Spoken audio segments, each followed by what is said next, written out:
Why is gearing in shares not as popular as property? Availability of credit, I would say, is the main thing. That it's cheaper for a bank to lend money against real estate. And it's easier. And it's easier. And so it is relatively easy to borrow 80, 90, even 95% of the purchase price of property. Relatively, because you can borrow at 5.5%, 5.25% for real estate. I don't know what a NAB equity builder is today, but it's 8, 7. It's actually not too bad. Well, with the 2% discount. Yeah. Because no one pays the rack rate. No. I don't know why they do this. Let me just have a look. And realistically, they're the only ones who do it. That's not a margin loan. That's not and you don't want a margin loan. What could go wrong? Special, 7.25. Okay. I mean, 2%, it's not terrible. No, but when you're... I mean, I'm not doing one. I don't have one. But the point there being is that it's more expensive to NAB to lend the money. The administration's more complicated and they need more equity. They need to hold more equity or more capital against the loan. So it's more expensive for them to Well, it's effectively less secured because you're potentially buying multiple assets. Yeah, I'm not sure it's actually any less secure from a real sense, but looked at from APRA's perspective. But when you look at what I'm trying to say here, when you look at, in general terms with debt, a higher interest rate usually means higher risk to the lender. Yes. So there is a higher interest rate with the NAB equity lender or the NAB equity builder than the interest rate to buy an investment property. Well, that's true. So that's true on a portfolio basis. It's not true on an individual property basis. That's right. So but the risk on an individual property is just as high as a... Or is it more, as a business, this is a pain in the ass, we'll do it, but at a premium? Well, it's two things. One, APRA, when they're regulating the banks, they say that a dollar loaned against real estate needs less capital than a dollar loaned against anything else. Yeah. So it's just cheaper for them to do it. Which inherently means less risk?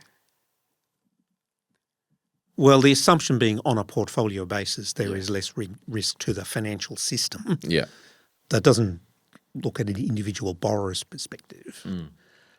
And the administration, because you don't move house very often, but you are going to trade your shares. Yeah, potentially, So the administration of dealing with that is. So I think that's why it's less popular. I did a deep dive with a dude from NAB Equity Builder. It's a good product. It is.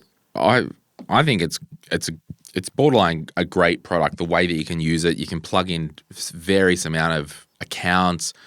The approved list is pretty much do what you want inside the top 300 maybe. Certainly most ETFs are fine. Yeah, it's not bad. The problem with all this crap, what was the question? Why is gearing in shares not as popular as property? One of the reasons that shares get a bad rap is investing works, people don't. Yeah. And we see on the news that things fall due to a geopolitical thing or whatever. Oh my gosh, shares went down in value. Oh, I'm scared. I sell the shares.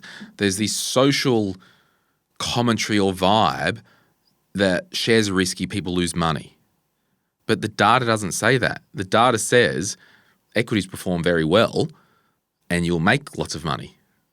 If you follow the rules.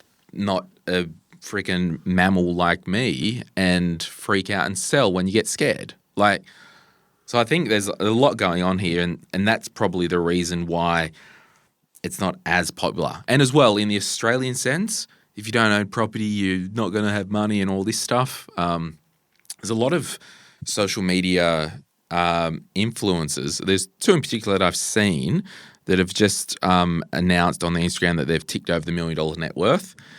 And both of those people own property. I would hypothesize that a lot of that heavy lifting wasn't from their equity portion because they didn't use the leverage. The leverage works two ways. Yeah. Property didn't work very well in the early 90s.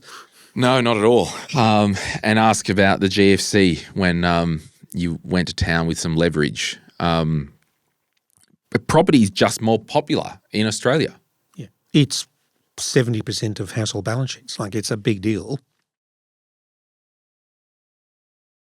Hey, it's Glen here. Thank you so much for watching today's video. You made it to the end. Can I ask a favor? Can you hit that like button and maybe hit subscribe if you want to get notified when we release further videos just like this one, whether you watch the Money podcast or Retire Right. And remember, if you want to learn more about investing, I've got an investing book, The Quick Start Guide to Investing, and there's a link in the description to get your hands on a copy. Thank you so much. Bye.